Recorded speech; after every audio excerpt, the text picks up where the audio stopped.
You know, I wish I could say I was that clever to come up with Kickoff right into it. But no, that was totally random.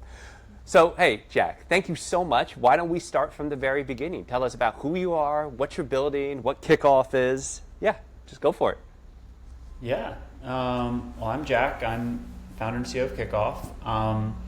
I really am a fitness obsessed and adventure obsessed person. Have you always been fitness and venture obsessed? I think so. Yeah. I mean that part of the entrepreneurial journey is finding something that you don't find to be work and making that your obsession. So before Kickoff, I was already always super into optimizing nutrition, exercise, and so it's a very natural fit to start the company. And Did you like play sports or were you like competitive growing up? yeah. I mean, I was very into tennis, track, cross country. Played all the sports. I'd say best at running. Hand-eye coordination is not incredible, but Okay. always very into all of it. Yeah. And that becomes harder as you become an adult. And but I've worked really hard to keep activity, and I just feel so much better. And I think our clients find the same thing, just are so much happier, feel so much better when they're moving and active than Yeah. sedentary. So, and I mean, we're behind these computers a lot, so it's important. Too It's a big much. difference. Behind the computer's too much. My back and neck would tell you that. But how did that love of sports and competition lead to Kickoff? Yeah. So we're a personal training platform. We're the first covered by health insurance, and the root of it comes from a lot of personal interest in the space, but also a lot of family history of medical issues, preventative disease. Unfortunately, a lot of just really scary things early in my life that kind of made me like really focus on how do we help people take care of themselves and build good habits that keep them healthy for longer. There's a lot of stroke, a lot of diabetes, a lot of related illnesses in my family, so it's been close to my heart for a long time. And Oh man, Jack, I didn't realize that. Do you mind sharing one of those scary situations? Or if you're not comfortable, like don't feel free to push back. I mean, like there was a lot of cases growing up. Just like my grandmother had a stroke when I was very young. Like all of my grandparents developed diabetes and had to deal with that, and I saw the rough, the side of that. Yeah, so most of the male members of my family have not lived to 60, I really want to help people change that and get on a better path. Yeah, so the idea is basically how can we help people build better habits. I got really into behavioral psychology and behavioral economics, and that's what I studied in college. Probably related to this of like, why do people make illogical decisions? Because we sometimes like to act like we're very logical and make decisions based on data and goals, and that's not what actually happens. We make decisions most of the time based on our reptilian brain that's evolved over years, over millennia, to guide us in how to survive in a very different context than we live in today. And so Right. we overeat. We eat as much as we possibly can of the fattiest possible foods because our ancestors needed that to survive. And we move as little as possible to conserve as much energy as possible. And that's not the world we live in, and it causes all sorts of problems in this world. And so it's very deeply evolutionarily ingrained impulses that we have to overcome. And the kind of idea behind Kickoff came out of the fact that I saw a way to combine AI and automation and a human coach to bring together something that was better than the sum of the two parts. So, Right. like social accountability, having someone be aware of your actions and want to be consistent to them is an equally deeply evolutionarily ingrained impulse in us. And so it can overpower those things that kind of get us off track. Interesting. Yeah, and that's why you don't see a lot of billionaires that have these problems, because Right. they have a cook, a California personal trainer, a New York personal trainer, a scheduler, someone whose job is just sit there, make sure they take their pills and they do their workouts and they do everything, and so they don't have this problem. And so the idea behind Kickoff was like, how do we use technology to bring that kind of support to working class, middle class, everyday people. So you're trying to provide the health and wellness support that billionaires get to everyone else, all the non-billionaires. Exactly. Yeah. Is that where it started? I know that's where you are today, but is that where where you That's really always started? been the case. Yes, that's always been the mission from day one. Because you Day started one, Kickoff like you've been at it for what is it, 8 years? all in 8 years. Yeah. Okay. Got it. I'd say that overlapped my last job. There's definitely like a ramp up period, but Yeah. I got certified as a trainer to like figure this out as part of the process exactly 8 years ago now. So that's when it Wow. really began. So you had the idea, and then to start the beginnings of the company, you became a personal trainer yourself. Yes. So I wanted to just get started, like just start doing things immediately and see Okay. what stuck. And Was it just by yourself? Like it was just a company of one at that point? so it was me as like the only like really full-time person at first. Yeah. But I had and still have today a great group of part-time folks around. Okay. Who were supporting and helping, building out the first web app, helping me build out programming, serving as my guinea pig clients for free, all of that kind of stuff. So remind me, you have like a master's or a PhD? No, I don't have that. I have an MBA. Oh, that's what it was. Okay, I knew Yeah. you did more. I knew you were more educated than I was.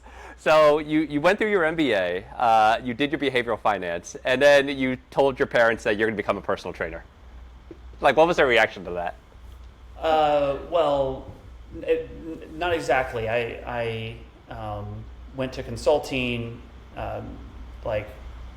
worked only in software, and then went to a seed stage YC company, and was like the one like business person there for 2 years, and then I became a personal trainer. I see. And, Got it.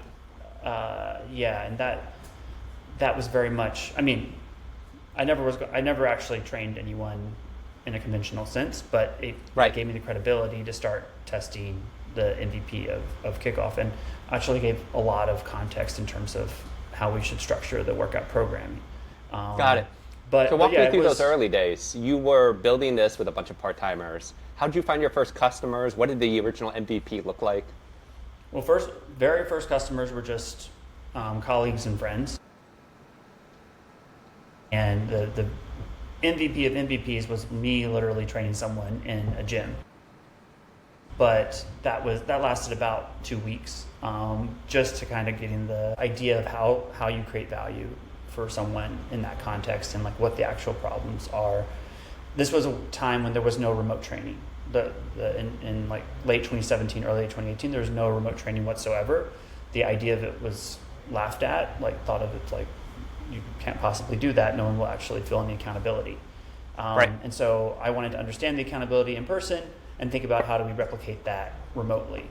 And so quickly moved from in person to training folks via video call and text message, and tried lots of different things to figure out how do we replicate the accountability people feel so they actually change their nutrition and change their workout performance and adherence. And it was a very,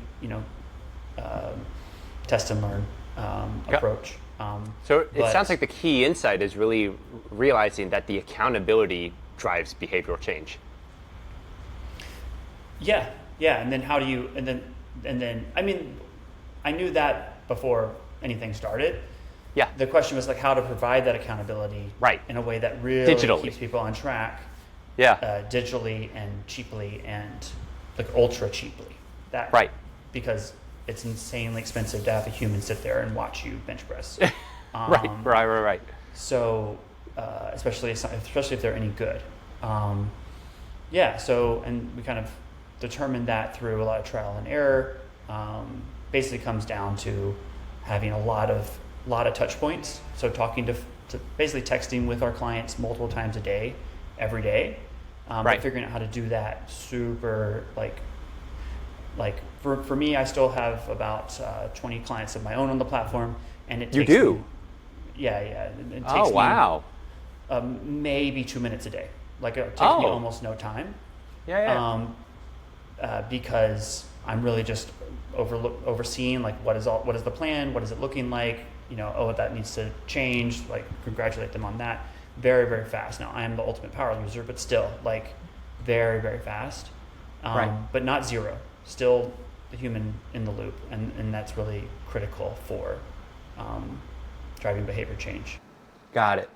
I'm so curious, starting from those early days, you providing personal training yourself to clients, to today, I think you're working with like some of the biggest insurance companies in the world. Like, did you ever imagine you'd make it this far? Was this always what you had in mind? Yes. I love the thought confidence. It would be much faster. I thought it would be much faster. Okay. It's taken 8 years. I thought this would be 8 months. It's taken 8 years. We're still going. But it's working. Insurance has just been incredibly slow. We had to build up 7 years of proof points, 7 years of data, showing that we meaningfully improve client health before they would flip the bill. So got it. And in retrospect, it makes sense. But I was definitely, it's one of those things that you hear founders a lot of times say, like, if I had known how hard this was, maybe I wouldn't have done it. I'm glad it didn't. Yeah. I'm glad it didn't know how hard it was. If you told me it's going to take 8 years, or like in our case, 7.5 years in order to get insurance coverage, I would have been like, that's not possible. Like what? But here you are. Like ignorance is bliss. Right. And hopefully it's going to take anyone else that long too. So it's some competitive advantage as well. What's been the biggest surprise or maybe lesson along the way, other than it is long and hard? So many.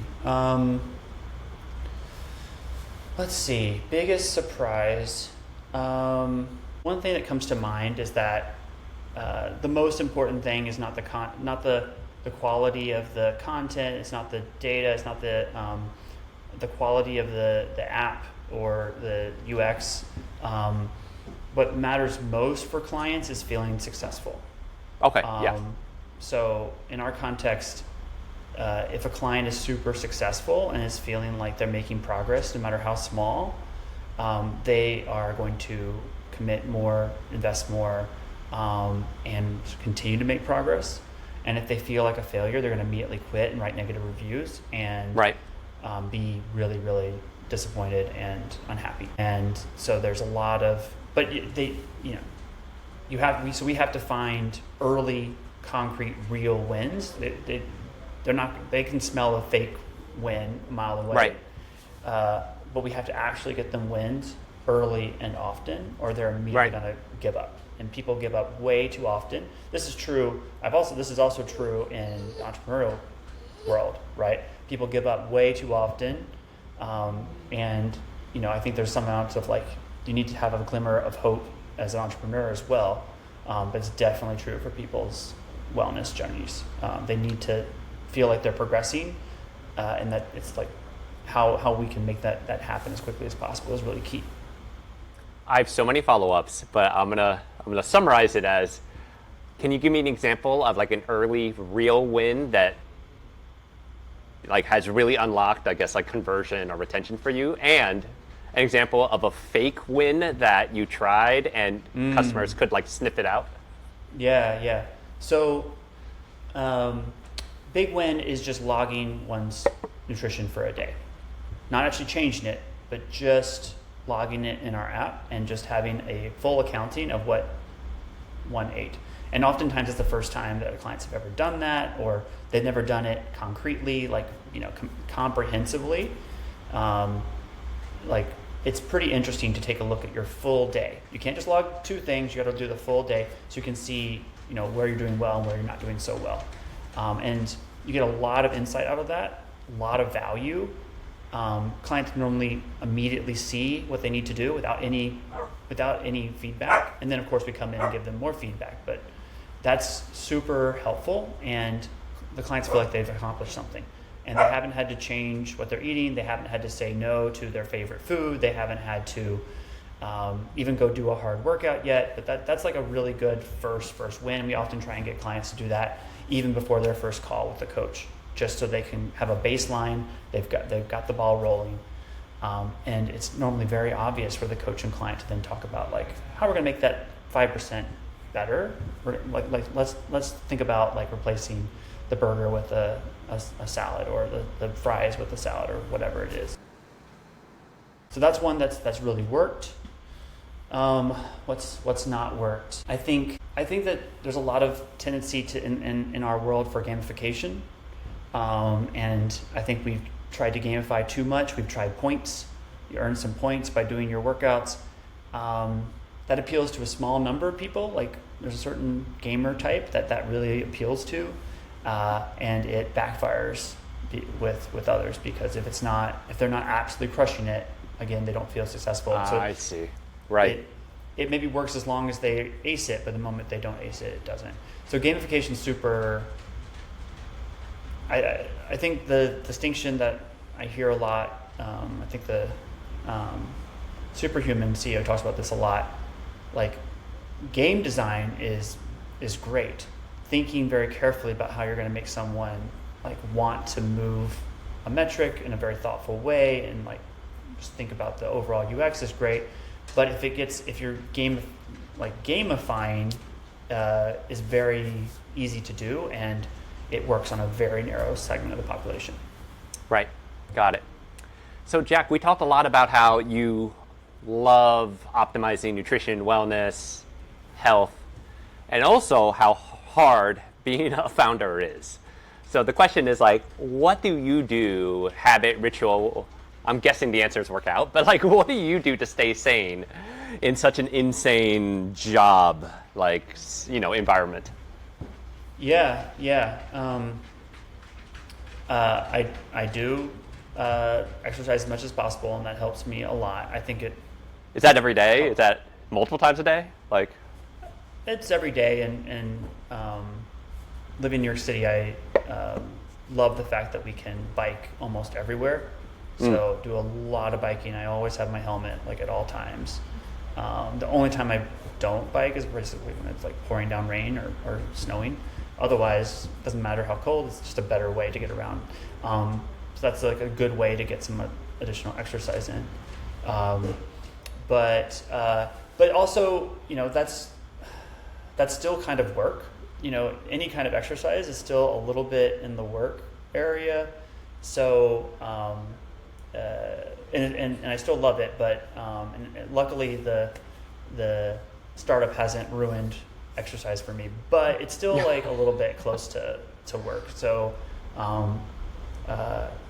also spend a lot of time traveling, trying, exploring new cultures, really into adventure sports of all types, anything different and novel. And that's one great thing about being a founder is you can structure your, in-office culture to enable workations and, do things. And so we're often, working a full day, in a different time zone, and then having an evening to go explore, or vice versa. So really into traveling and just meeting new people and experiencing new cultures. Got it. Awesome. This is New York City Founders Club, so I have to ask, why are you in New York City? I'm in New York City because of the melting pot. Every day I learn something new about some different group of people or culture. I think I always said that for me, the negatives of New York hit hard and fast immediately. Everything's small. There's trash. There's mental illness. There's all sorts of everything's insanely expensive. Obviously, Yep. the obvious things, they hit immediate, and you see them like instantly. But Yep. the value, I think, is subtle and incredible, and it comes with time. So just being exposed to every different, culture from around the world, being exposed to every different industry, every different art style, and just, I think the diversity of the human experience that you can get here is just unbeatable. Yep. So that's why I'm here, and I think that is related to the just high energy. So everywhere else feels a little bit more relaxing or boring, depending on what you're in the mood for at the moment. That makes sense. Our last question here is, what is your biggest need right now? How could whoever's listening or reading, how can they help? Yeah, so I mean, we're offering the first opportunity to get personal training covered by health insurance for almost So all of our 100% clients. free. Yes, for 95% of our clients, it's $0 Wow. copay. The rest have a very small copay. So we just need to get that awareness out about that. It's a no-brainer once people know about it. I think we have a problem of like trust building and making, our biggest challenge right now is people don't believe it. They literally think it's too good to be Yes. true. It sounds Yes, too good to but be true. But it's not when you think about what your insurance is going to pay for you if you're unhealthy, which is just Right. mind-boggling, millions of dollars. So it's a small investment for them to keep you healthy. So yeah, the thing I'm looking for now is just introductions to folks who are interested in sharing this opportunity with their employees or Right. with their patients. We're getting a lot of inbounds, and it's not gotten my attention from medical practices who want to be able to send their patients somewhere that they can get healthy and avoid Yep. bigger complications.